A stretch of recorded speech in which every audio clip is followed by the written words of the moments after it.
Alors, bonjour tout le monde, bon après-midi. Merci d'être avec nous. Je remercie François Cardinal, l'éditorialiste en chef de la presse, d'être avec nous et d'avoir accepté mon invitation.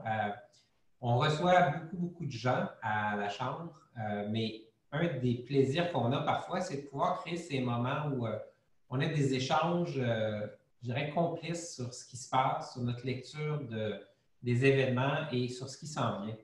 Et avec François, aujourd'hui, on va pouvoir aborder les choses sous l'angle de deux perspectives. Il y a évidemment le journaliste, l'éditorialiste, qui a vu et qui voit comment se passe présentement à la fois la crise, mais toute l'information autour de cette crise. Et il y a aussi François Cardinal, euh, je dirais celui qui regarde toujours la ville avec un œil tantôt d'urbaniste, tantôt spécialiste d'aménagement urbain. J'ai l'impression que François, à travers le temps, tu as ce regard-là sur Montréal qui témoigne de ton amour pour Montréal. Et je trouvais que c'était vraiment une belle occasion de parler de la crise, du rôle de l'information dans cette crise, mais aussi de notre vision de comment Montréal pourrait évoluer là, dans quelques mois. Il y a une relance qui s'amorce, mais il va y avoir éventuellement peut-être des changements qui vont aller bien au-delà de la relance, qui vont rester. Donc, encore une fois, merci d'être avec nous et commençons tout de suite peut-être sur l'information. Euh, on l'a vu, ça a été une crise où il y a eu énormément d'enjeux de communication. Il fallait communiquer. On avait ces conférences de presse quotidiennes. On a vu comment l'information passe ou ne passe pas différemment selon les lieux. On le voit aux États-Unis, il y a eu des réalités qu'on a peu connues ici, là, cette espèce de fait alternatif, cette discussion aux États-Unis sur des cures miracles, chloroquine, etc. Ici au Canada, ça a été très peu présent. Mais en même temps, c'était des grands défis. Alors, François, peut-être d'entrée de jeu, dans la pandémie, dans la crise actuelle, comment tu juges les médias, comment tu juges la qualité d'information qui a été rendue disponible par les médias? Bien, ici au Québec, je pense que, et là, c'est sûr, mon jupon dépasse, mais je crois qu'on a réussi à prouver qu'on était un service essentiel pendant la crise. C'est intéressant quand même parce que faut se rappeler qu'avant la crise sanitaire, les médias étaient confrontés à une crise existentielle. Les grandes salles de rédaction là, sont sous pression financièrement depuis un bon moment. On le sait, plus de 80% des revenus publicitaires numériques vont chez Facebook, Google, donc dans la Silicon Valley. Ça rend évidemment les journaux au Québec, les médias écrits, très précaires. Et donc, dans ce contexte-là, c'est quand même assez incroyable que les journalistes aient pris une telle place. Je regarde juste le taux de productivité à la presse. Là. On est en télétravail, nous, depuis le 13 mars. C'est incroyable parce que tout le monde s'est levé debout en voulant informer la population. Puis, bon, évidemment, le trio Legault, Arruda, McCann a fait un travail de communication assez efficace, là, on le sait. Mais il a fallu aussi qu'il y ait des journalistes qui expliquent les choses. Si les Québécois ont été aussi bons pour respecter les mesures de santé publique, bien, je pense que c'est notamment parce que les médias ont fait leur travail. Puis le taux de confiance est encore assez élevé, Michel, ici au Québec. Et ça, je m'en réjouis parce qu'aux États-Unis, tu parlais tout à l'heure des fake news, des faits alternatifs et autres. On est assez prémunis de préserver de ça ici au Québec, peut-être parce qu'on est un plus petit milieu. On connaît nos médias, on connaît leur crédibilité.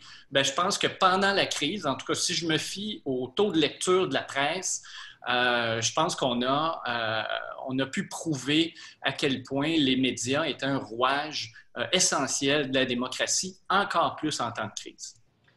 Peut-être, je suis intéressé de t'entendre sur une question qu'on a entendue par d'autres, qui est la possibilité pour les médias d'être critiques, de questionner, talonner les gouvernements, alors que le taux de satisfaction général envers ces gouvernements, qu'on peut penser plus au gouvernement du Québec ici, alors que le taux de satisfaction était très élevé, comment tu évalues cette capacité qu'ont eu les médias d'être autre chose que des relayeurs d'informations? ou des pigeons voyageurs, hein, je pense que c'est ça l'expression du docteur Arruda.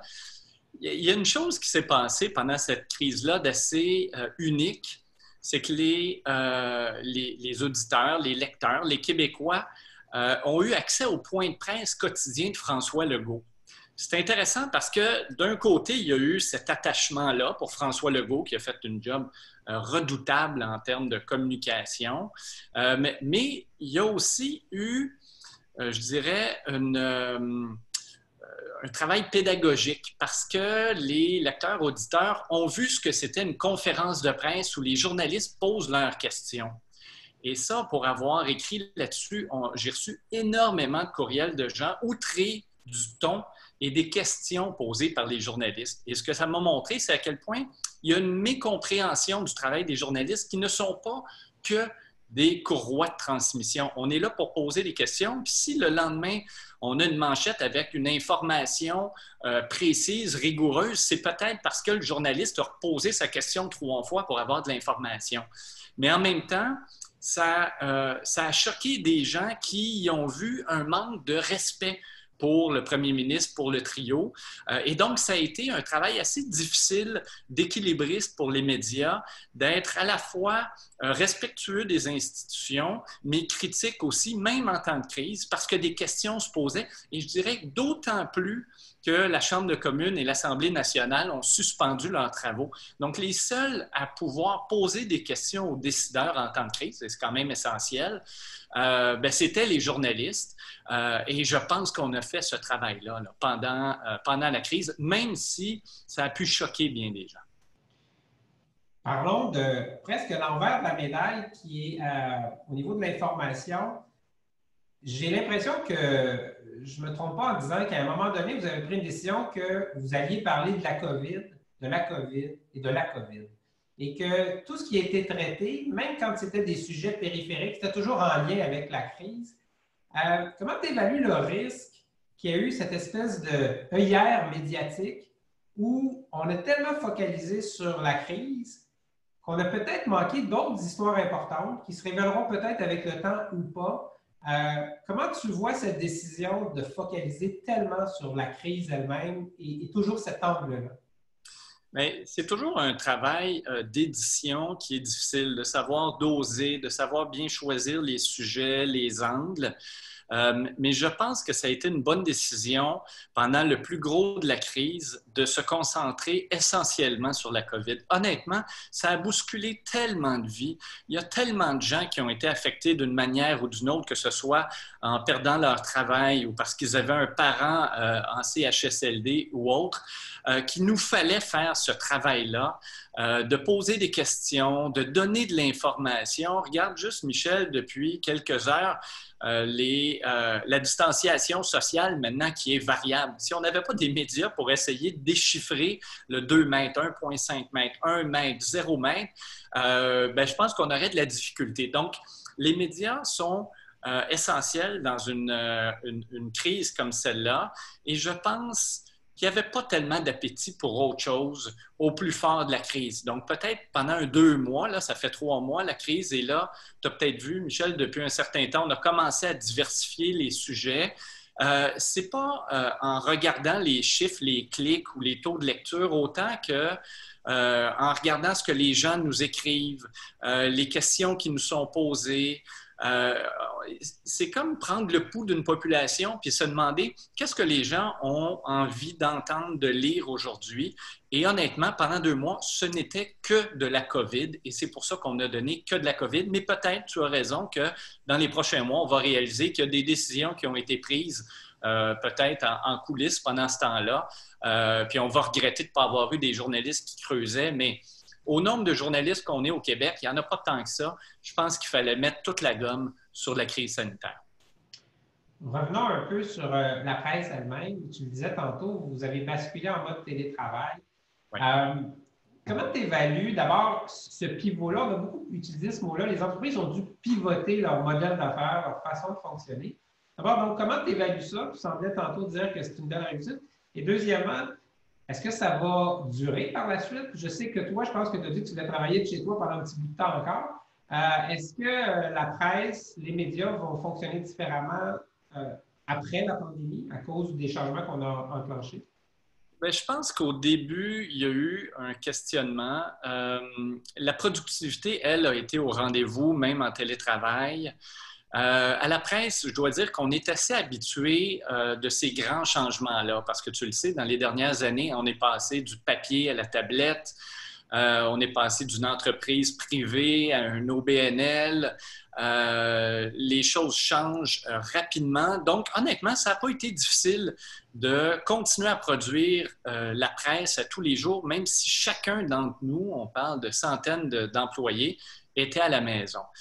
Mais il y a des questions qui se posent à moyen et long terme. Parce que je sais que les gens se sont amourachés du télétravail ces dernières semaines. Je trouve ça très bien. Puis je pense qu'il y en a pour qui ça peut être une planche de salut.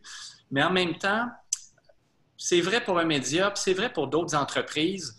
Au plus fort de l'été en télétravail, est-ce que la productivité va être encore aussi grande? En plein mois de juillet, là, quand on est chacun chez soi, là, je me demande si on va avoir autant la tête au travail si on est à la maison.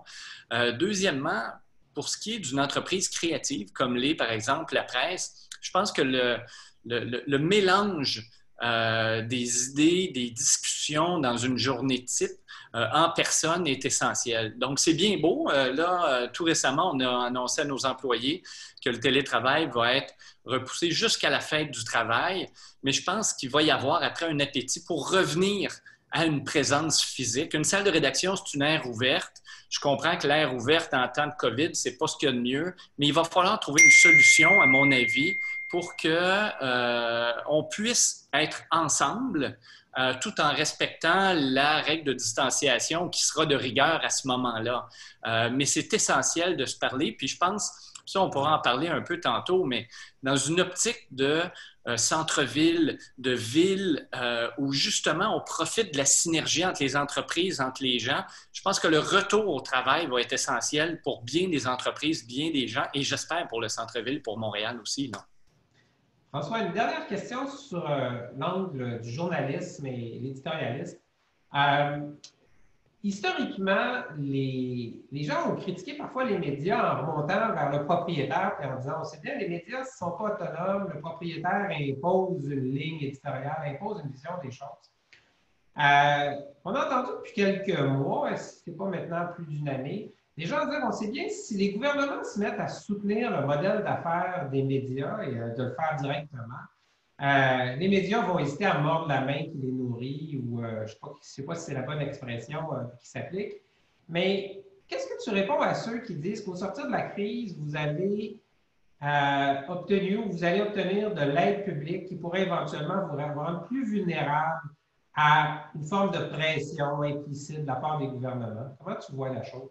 La question est tout à fait pertinente, mais honnêtement, on est déjà habitué dans les grandes salles de rédaction de vivre avec cette pression-là. Les annonceurs, c'était pas différent avant. Les annonceurs, un grand annonceur dans un journal, là, on pourrait penser que les journalistes ne voudront pas l'attaquer parce qu'ils subventionnent ou financent en bonne partie le média. Or, je te donne un exemple très concret, Michel. Quel journal a sorti la nouvelle sur Sinorama? Tu te souviens, l'agent de voyage qui faisait des voyages en Chine? Qui a sorti la nouvelle qui a fait tomber l'agence? C'est la presse. Or, Sinorama, à ce moment-là, était le principal annonceur de la presse. Je pense que ce ne sera pas différent avec une aide gouvernementale. Radio-Canada est capable de critiquer le gouvernement fédéral, peu importe le parti au pouvoir, même s'il reçoit des subsides publics. Je pense que ça va être la même chose. Aujourd'hui, l'information, à mon avis, à mon sens, est un bien public et on ne doit pas fermer cette information-là derrière des murs payants parce que sinon, vous allez vous retrouver avec des gens qui sont capables de se payer de l'information rigoureuse de qualité. Et ceux qui ne sont pas capables, ils vont recevoir de l'information de moins bonne qualité qui n'émane pas nécessairement de grandes salles de rédaction. Donc, je pense que de plus en plus dans le monde, on va voir des modèles d'affaires comme celui de la presse, comme celui du Guardian, Philadelphia Inquirer ou autres, qui sont des organismes à but non lucratif, qui reçoivent de l'argent des gouvernements, mais pas seulement. Il y a aussi de l'argent des publicitaires qui va continuer à rentrer.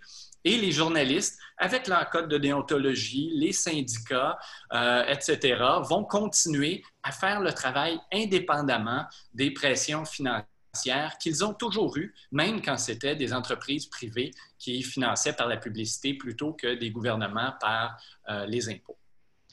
Bon, très bien. Arrivons dans la crise, sortons un peu de l'univers des médias. D'abord, quand la crise arrive, on l'a dit, et je le répète toujours, Montréal allait bien, le Québec allait bien.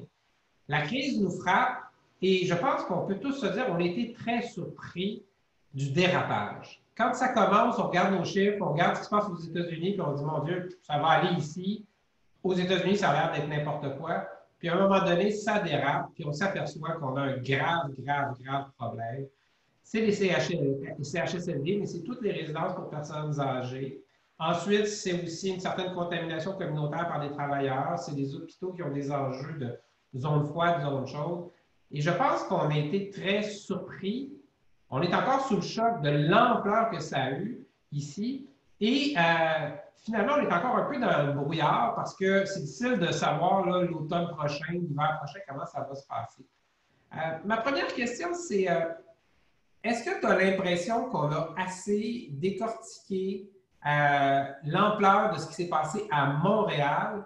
Parce qu'on a beaucoup parlé du Québec, on a beaucoup parlé des régions, mais c'est à Montréal qu'a été l'épicentre, le choc brutal. Les décalages qu'on voit, c'est toujours en fonction de Montréal. Ce n'est pas dans le 4-5-0, il y a quelques endroits. Est-ce que tu as l'impression, toi, que d'un point de vue médiatique, on a assez couvert Montréal et qu'on y fait assez attention? Oui, mais je pense qu'on l'a peut-être assez décortiqué, mais je trouve qu'on en a fait un problème urbain.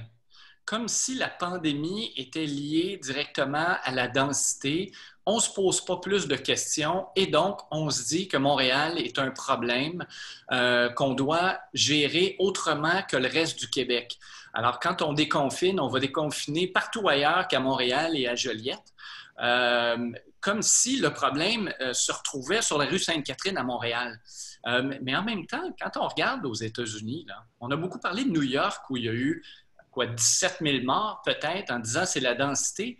Mais Michel, quelle est la ville, la deuxième ville la plus densément peuplée aux États-Unis? C'est San Francisco. Or, San Francisco a eu combien de morts?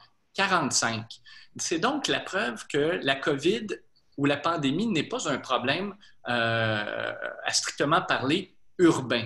Et donc, je crois qu'on devrait recommencer à parler de Montréal, non pas seulement comme un problème sanitaire, mais comme un endroit où, ben oui, il y a plus de CHSLD ici, et donc, il y a plus de morts, il y a une prévalence plus grande de la COVID-19. Mais en même temps, derrière, il y a une ville qui, elle, veut rebondir. Et pour ça, ben, je ne pense pas qu'on doive regarder Montréal en termes de problèmes. Qu'est-ce qui s'est passé différemment ici qu'ailleurs? Je pense que c'est un problème, tu l'as dit, de résidence pour aînés d'abord et avant tout. Si on enlève les CHSLD, ben, on se rend compte que c'est pas si pire que ça, la situation à Montréal. Pas bien pire qu'à Toronto, par exemple. Et donc, je crois qu'on doit recommencer à intégrer Montréal à une réflexion plus large sur la COVID, mais ensuite, la regarder, cette grande ville-là, comme le moteur économique du Québec et recommencer à le traiter autrement. Non pas autrement comme un problème sanitaire, mais autrement comme la locomotive qui va nous permettre économiquement de sortir de cette crise-là, peu importe si c'est dans 2, 3 mois ou dans un an. C'est comme si on avait établi les mauvaises corrélations. On voit que Montréal, c'est là où tu as un volume, de malades ou d'éventuellement de décès. Puis là, on essaie de corréler ça avec le fait qu'évidemment, comme c'est une ville et que c'est dense, c'est lié à la densité. Comme tu le dis, si les populations à risque étaient plus concentrées ici, c'est normal que ça ait lieu ici. As-tu été surpris par notre côté, comme je pense que c'est la vice-première ministre qui avait dit, je pense qu'on était obéissant. As-tu été surpris par le fait que malgré notre caractère un peu latin, un petit peu rebelle à l'occasion, on ait suivi si scrupuleusement les demandes à la fois d'arrêt, de confinement, de distanciation. As-tu été surpris par notre réaction collective à Montréal? Parce que c'est peut-être là que c'est encore le plus difficile de le faire. Alors, on est tous des voisins, on a des petits apparts. Comment tu as vu notre réaction? Oui, j'ai été très surpris, hein, comme tu disais. On est habitué plus au côté latin, mais au côté rebelle à Montréal. Mais en même temps, on a toujours eu ce côté anglo-saxon, hein. Les Français sont toujours surpris quand ils arrivent ici et qu'ils voient les longues files d'attente à l'autobus là, avec les gens qui sont plus bien cordés. Donc, on a cette dualité-là, peut-être qu'il l'explique en partie, mais je pense que c'est véritablement le résultat d'une campagne de communication d'une redoutable efficacité de la part de M. Legault, M. Arruda, Mme McCann. Ils ont très bien réussi à nous faire juste assez peur pour qu'on se confine volontairement, qu'on respecte scrupuleusement les règles. Mais je pense, Michel, que dans les prochaines semaines, c'est là que le côté plus rebelle des Québécois va ressortir. Je lis aussi les journaux de Toronto, du Canada anglais, et je réalise que depuis quelques semaines, au Québec, on a une plus forte tentation à se déconfiner et à se déconfiner rapidement sans nécessairement respecter les règles, alors qu'à Toronto, on essaye quand même là, de répéter que la crise n'est pas terminée, qu'il faut faire attention, alors qu'ici, s'il y a une surprise, moi, dans les nouvelles règles sanitaires qui évoluent d'une semaine à l'autre, c'est à quel point on est permissif rapidement. Qui aurait cru que déjà on parle de l'ouverture des cinémas, des restaurants, etc.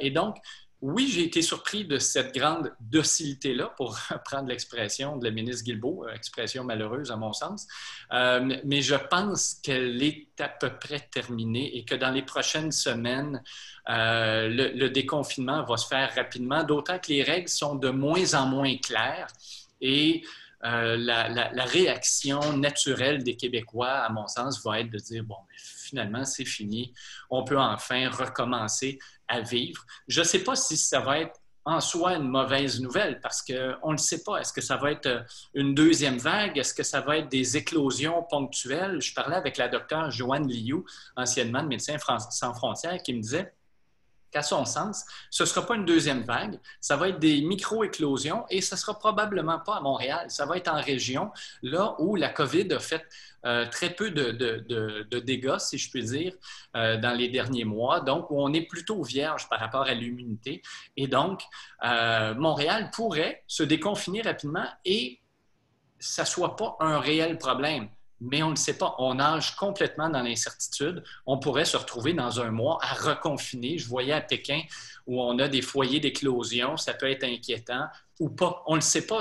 Personne ne sait comment ça va se dérouler. D'autant qu'il n'y a pas beaucoup de leçons à tirer de la pandémie de 1918. À l'époque, ce n'était pas je dirais, portion démographique très particulière, les 70 ans et plus qui étaient victimes.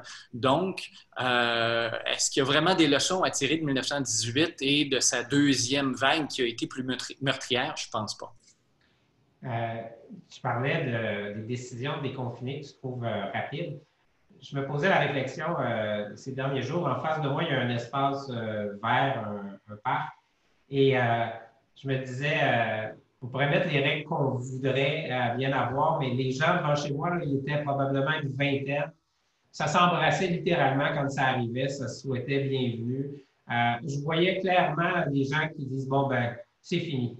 On est rendu à cette étape-là. Et je me disais, c'est pas fou de relaxer les règles parce que ça prendrait tellement d'imposition de la règle. À un moment donné, à mettre en place des lois ou des règles qu'on n'est pas capable de forcer, d'imposer, ça finit par défaire l'édifice au complet. Alors, donc peut-être que ce n'est pas tellement qu'on déconfine trop rapidement au sens du dirigeant qui permet, mais c'est la population qui s'autorise littéralement à dire, moi, je suis rendu là. Et comme tu dis, on prend un risque parce qu'on est dans le brouillard, on ne le sait pas. Il y a un enjeu là. Ouais. J'aimerais t'entendre sur le centre-ville.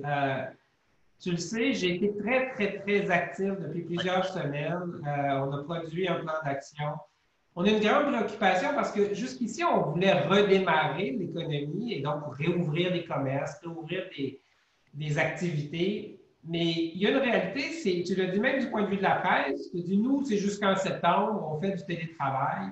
Ben, le centre-ville, il risque d'être en télétravail pendant des mois.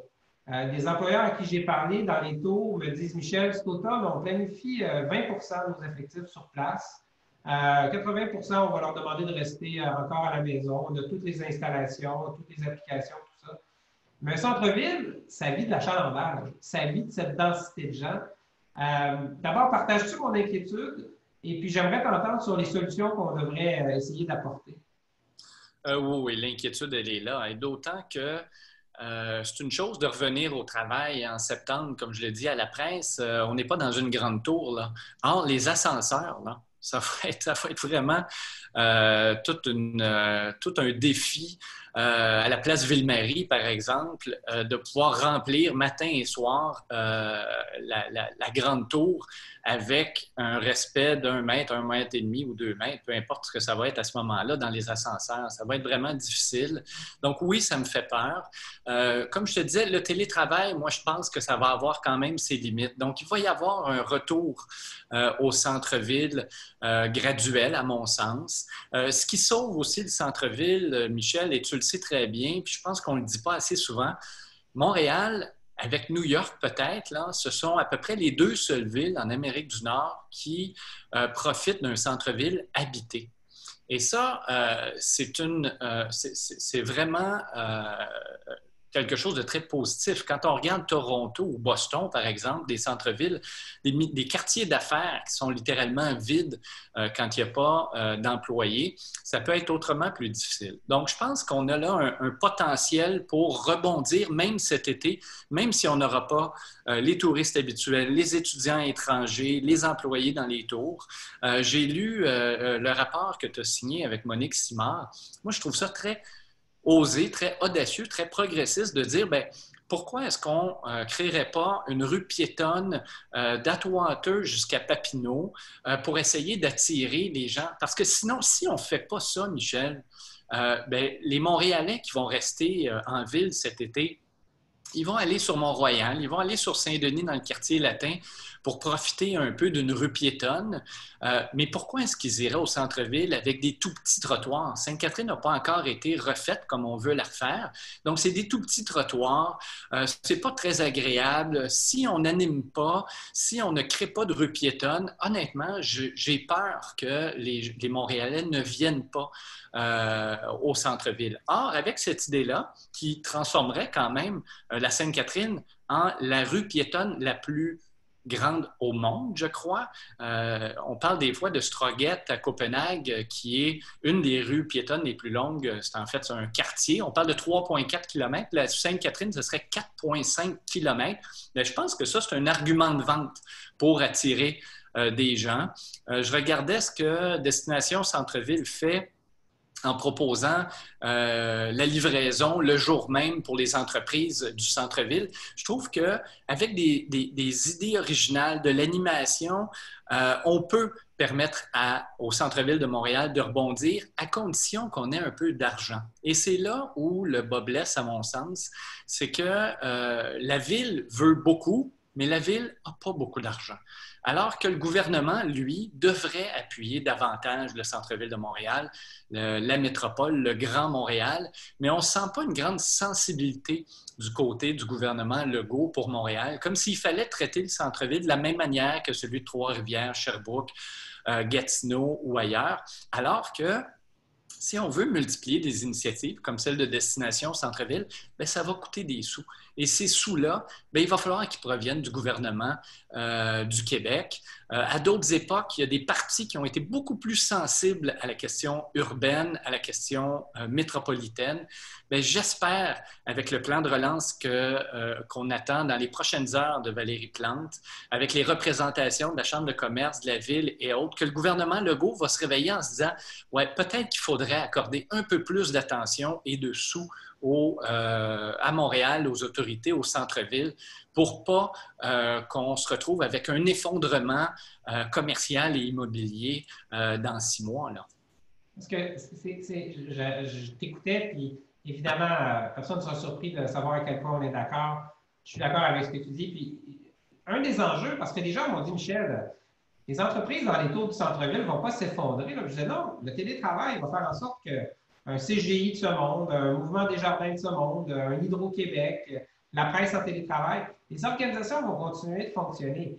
Le risque, c'est ce que tu décrivais, qu'on a vu dans bien des villes américaines, c'est un centre-ville qui a le tissu commercial qui s'affaiblit.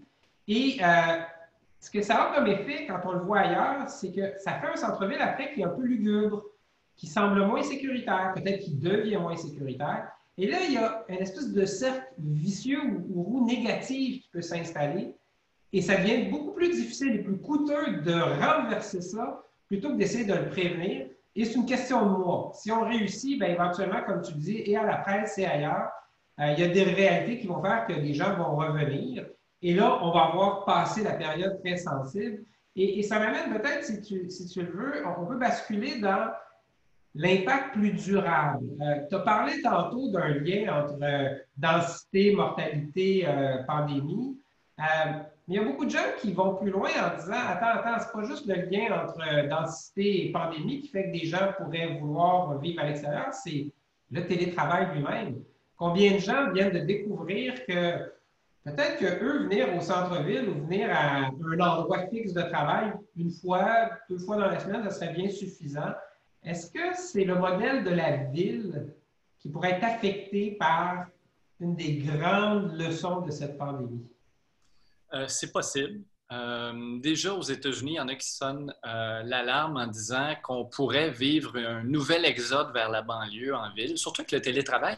Même le télétravail à temps partiel, je voyais la Banque de Montréal, par exemple, dire qu'elle a été tellement impressionnée par la capacité de travailler en télétravail qu'elle estime que 80 de ses employés, après la crise, pourraient continuer en télétravail, ne serait-ce qu'à temps partiel. Or, déjà, juste à être à temps partiel, là, Michel, si vous êtes à 2 jours semaine, peut-être ça va vous tenter un peu plus d'aller de déménager vos pénates à Chambly, par exemple, parce que 3 jours par semaine, vous allez en profiter. Donc, je pense que pour prévenir ce genre de nouvel exode urbain-là, Montréal va devoir profiter des prochains mois de la crise pour se rendre vraiment attrayante. Peut-être qu'avec les rues piétonnes, le virage vers le transport doux, les trottoirs plus larges, les pistes cyclables généreuses, les parcs qui vont être pleins de gens, peut-être qu'on va réaliser que la ville est pas mal tentante et que les gens vont vouloir rester quand même à Montréal. Puis il faut dire quand même, Michel, quand on regarde les études sur des crises ponctuelles comme la crise sanitaire actuelle, on ne voit pas vraiment d'effet à long terme. Très rapidement, les gens décident soit de ne pas déménager, soit de déménager dans plus petit, tout ça. Je ne doute pas qu'à court terme, il y a un impact. Je parlais avec un agent d'immeuble sur la rive sud qui me disait qu'il y avait déjà des personnes plus âgées qui avaient une maison en vente pour déménager dans un condo au centre-ville, qui avaient retiré le domicile du marché. Pourquoi? Bien, parce qu'ils préfèrent vivre la deuxième vague dans leur cour plutôt qu'au centre-ville. Je peux comprendre l'effet, puis il va peut-être être là. Mais si on regarde les études qui ont été faites lors des crises ponctuelles précédentes, les ouragans et autres, les gens ne déménagent pas tant que ça. Pourquoi? Parce que, c'est difficile de déménager. Là. On ne décide pas là, de changer complètement de municipalité en l'espace de quelques heures. Deuxièmement, on revient vite à nos vieilles habitudes.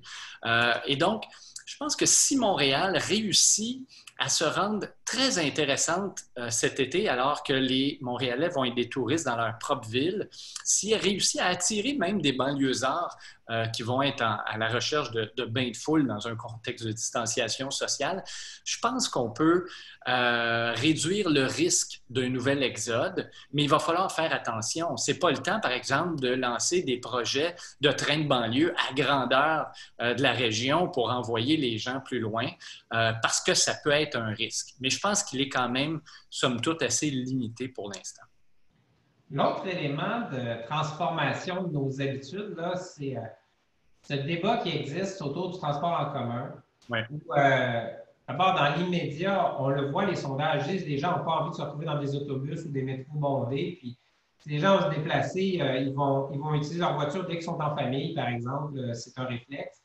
Euh, Est-ce que tu penses que c'est quelque chose de très passager ou est-ce qu'on pourrait se retrouver avec une population qui retourne un peu plus vers son véhicule, vers des modes de déplacement où je ne suis pas exposé à plein de gens dans des situations que je ne contrôle pas? Oui, ça, je pense que le risque là est plus grand quand même, qui est un transfert vers la voiture. Je voyais des textes qui rapportaient que les vendeurs de voitures se frottent les mains en ce moment, puis j'en doute absolument pas. C'est sûr que le transport en commun est peut-être moins attirant dans un contexte de crise sanitaire, mais je pense que à la STM et ailleurs, ça va être le moment de se moderniser pour essayer de garder les usagers qui sont encore là, mais de redonner confiance. Il y a encore plein d'habitudes qui sont d'une autre époque à la STM. Le fait, par exemple, que si vous vous êtes pas acheté un petit bidule pour remplir votre carte opus à la maison, ben, il vous faut vous rendre au métro pour acheter votre cam en début de mois, faire la file, puis aller dans une machine, puis peser sur les boutons comme tout le monde. Alors qu'on est à une époque où, si vous avez visité un peu des villes asiatiques ou autres, on peut payer pour rentrer dans l'autobus, dans le métro, avec son téléphone cellulaire. Ça, je pense, c'est quelque chose qu'il va falloir accélérer. Il va falloir aussi donner plus d'informations en temps réel aux usagers. Je sais que ça a tardé à Montréal d'avoir l'information sur l'heure à laquelle le prochain autobus va arriver réellement, non pas juste selon l'horaire. Ben, il va falloir aller plus loin. Est-ce qu'on peut savoir, par exemple, quel est le taux d'occupation de l'autobus? S'il y a un autobus plein qui arrive à l'arrêt, mais que je sais que dans 2 minutes, il y en a un qui est à moitié vide, bien, je vais l'attendre pour être capable là, de garder ma distance par rapport aux autres usagers. Donc ça, je pense que ça va être nécessaire. Faciliter aussi le cocktail transport. Au sortir de la crise, si on avait vraiment un cocktail transport qui inclut l'autopartage, le Bixi, le métro, le vélo, avec sa carte puce ou avec un compte client qui puisse inclure tous ces modes de transport-là, ça pourrait faciliter aussi la vie des usagers et donc les garder captifs en quelque sorte. Mais évidemment, tout dépend de la deuxième vague. Si on a une deuxième vague très forte à l'automne, bien, je pense que le défi va être encore plus grand pour les sociétés de transport qui sont aujourd'hui sans le sou, il faut le dire. Hein. Leurs revenus se sont effondrés et leur taux d'occupation va être difficile à retrouver. Donc, je pense que c'est un moment où il faut se moderniser, mais il faut aussi que les gouvernements soient là avec de l'argent pour leur permettre de développer leurs services, de développer leur réseau pour qu'au sortir de la crise, les usagers soient encore là. Parlons toujours de cette réalité du transport. La ville profite, puis des gens disent parfois avec un agenda, mais la ville profite de la crise pour instaurer ces rues piétonnes, ces voies cyclables, ces voies cyclistes. Puis, à un moment donné, se pose la question de l'artère de transit. Moi, il y a 2 jours, j'ai pris une artère que je n'avais pas prise depuis longtemps qui s'appelle Christophe Colomb. Mais Christophe Colomb, là, pas dans le plateau Mont-Royal, là, Christophe Colomb au nord de Rosemont. Et j'ai été estomaqué de voir que soudainement, il y avait des pistes cyclables doubles de chaque côté, plus des voies de stationnement. Si bien qu'on a transformé Christophe Colomb comme étant une rue de quartier, n'importe laquelle, avec une voie de chaque côté.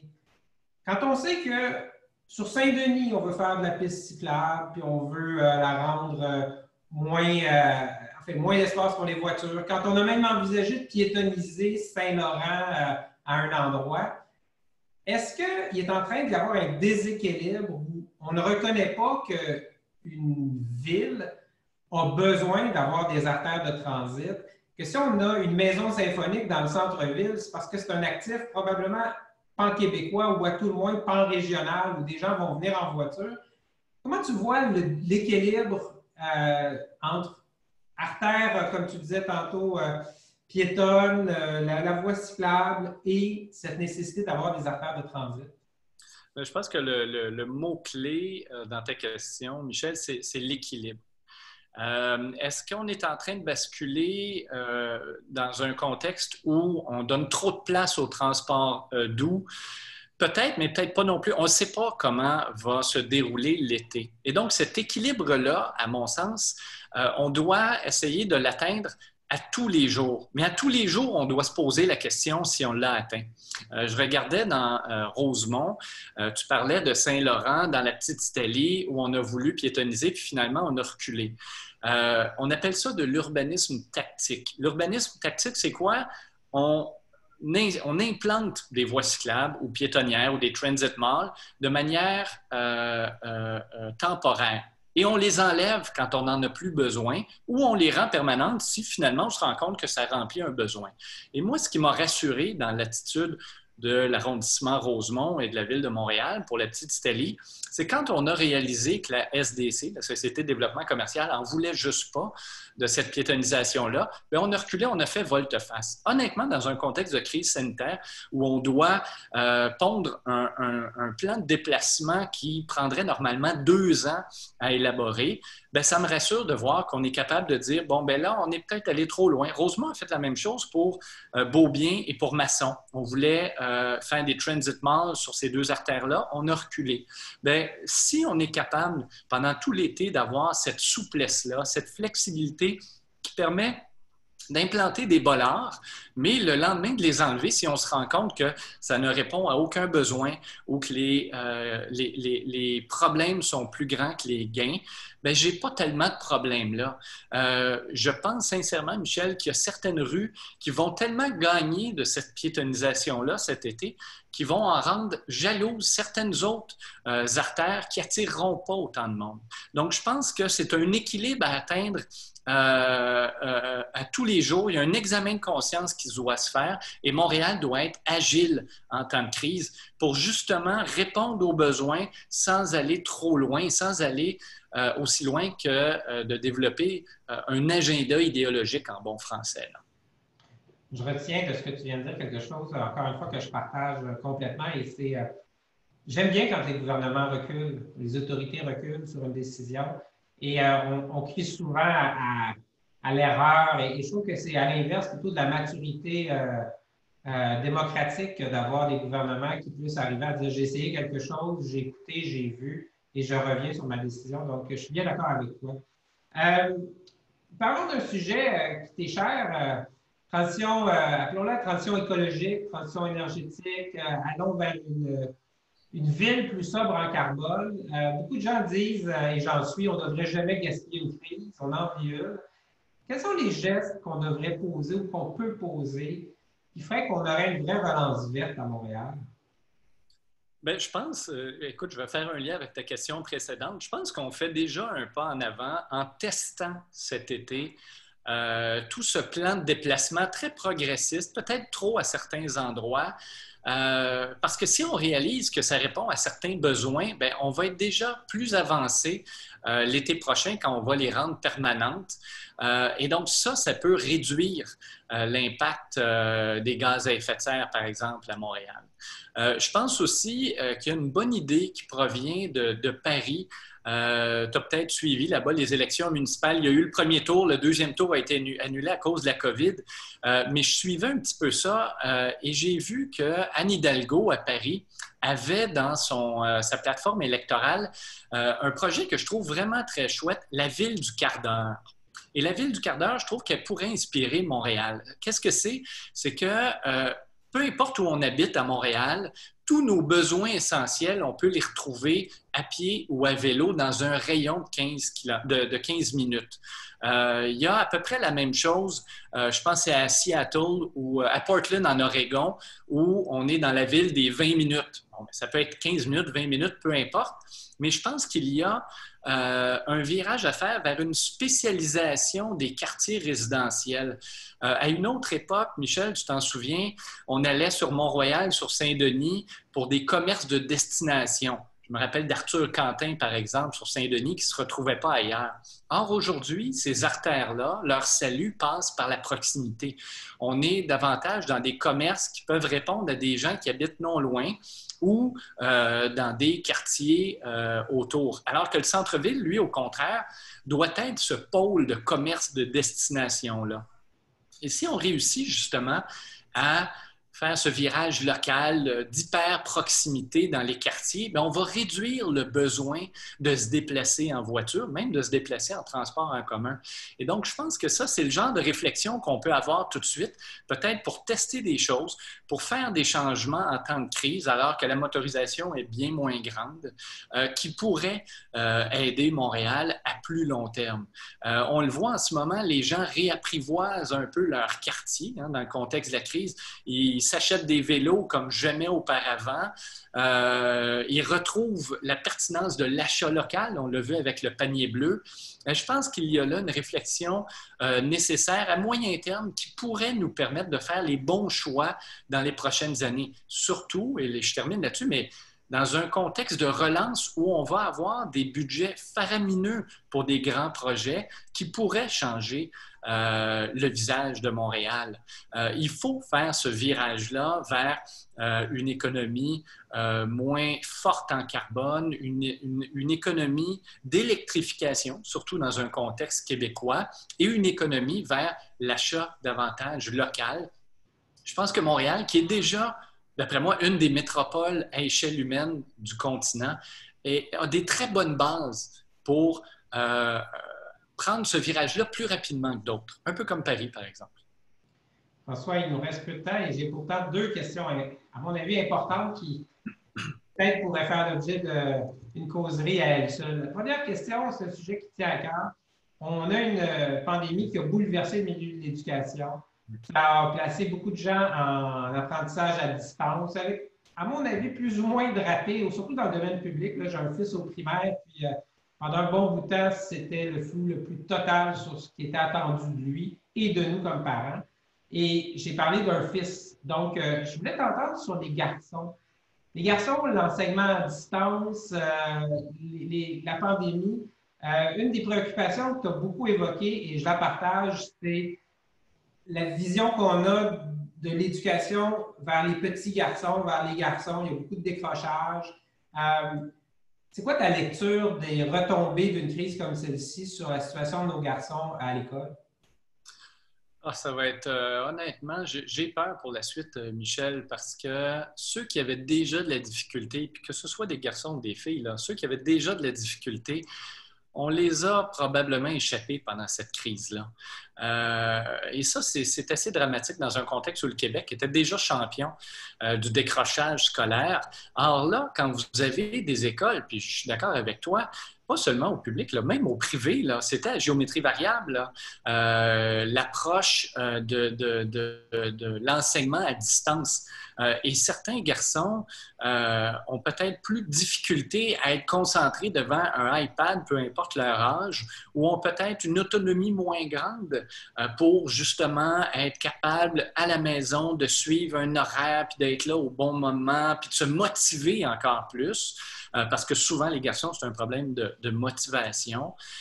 Et donc, ça me fait peur. Je voyais un sondage, Michel, qui montrait que le tiers des étudiants postsecondaires au pays envisageaient de ne pas retourner au cégep ou à l'université en septembre, soit parce qu'il y avait moins d'argent qu'il y en avait avant la crise, soit parce qu'ils n'y croient pas à l'enseignement à distance. Ils pensent que c'est de l'enseignement à rabais.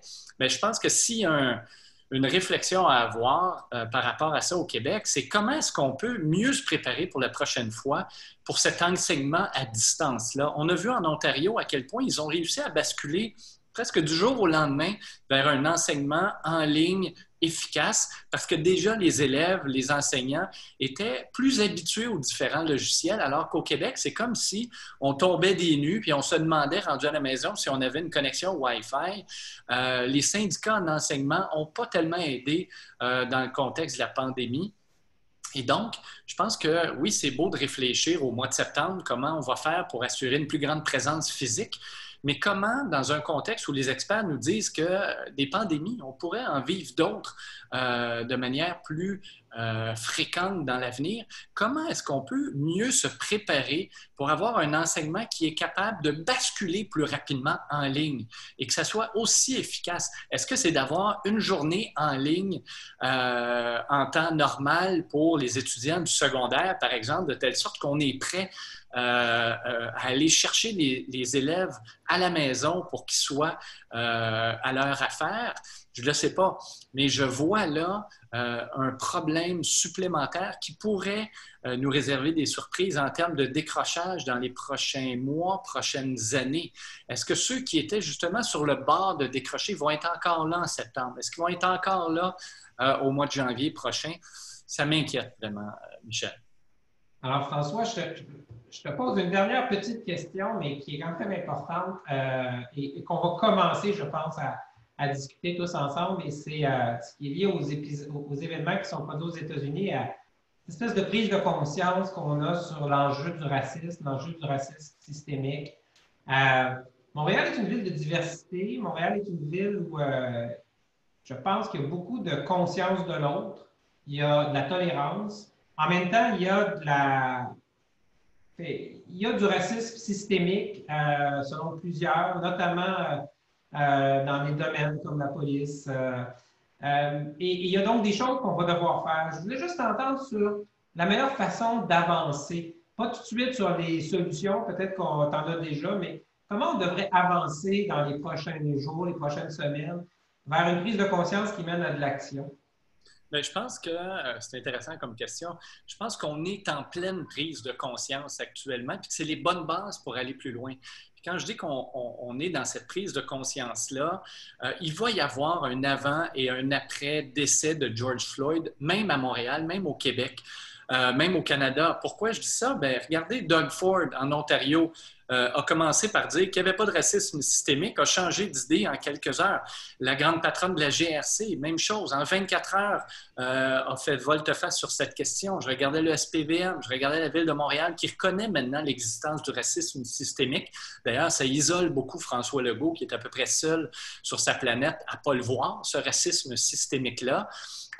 Mais cette prise de conscience-là, je pense qu'on doit s'en servir pour aller plus loin. Oui, des plans d'action comme ceux que le gouvernement du Québec veut mettre de l'avant, la Ville, le SPVM, mais je pense qu'on est mûr pour une grande discussion collective sur ce sujet-là. S'il y en a encore qui pensent que le racisme systémique n'existe pas, c'est peut-être parce qu'on n'a pas encore assez entendu les victimes de cette discrimination, de ce biais systémique qui fait en sorte que ils se font arrêter quand ils sont dans une voiture de luxe ou ils ne reçoivent pas d'appel pour des postes s'ils envoient un CV avec un nom à consonance étrangère. Ben, je pense qu'on est peut-être mûr pour une commission un peu comme la commission Bouchard-Taylor, où on a entendu les gens s'exprimer de part et d'autre pour nous dire ce qu'ils pensaient des accommodements raisonnables. Faisons la même chose avec le racisme systémique. Appelons-le discrimination systémique basée sur les minorités visibles ou le profil racial ou je ne sais trop si on préfère. Mais quand on voit que François Legault n'adhère pas à ce concept-là, quand on voit que ça fait autant de débat entre commentateurs de différents médias, je pense que même pour une société minoritaire comme la nôtre, où c'est plus difficile de se voir comme tortionnaire quand on se voit comme victime nous-mêmes, donc difficile de comprendre que nous-mêmes, nous pouvons avoir un impact sur d'autres victimes, ben, je pense que raison de plus pour se parler, prendre le sujet à bras-le-corps pour que les solutions soient véritablement adaptées. Je voyais le SPVM dans un article de la presse ce matin qui disait qu'il y avait encore de la difficulté à embaucher des minorités visibles, peut-être parce que les plans qui visent à diversifier le corps de police sont faits par des policiers blancs. Donc, il y a toute cette question-là, mais le Québec, ce n'est pas les États-Unis, donc on part de bien plus loin. On est beaucoup plus proche d'une solution que les Américains peuvent l'être, et je pense que c'est sain de pouvoir se parler de ce genre de choses-là.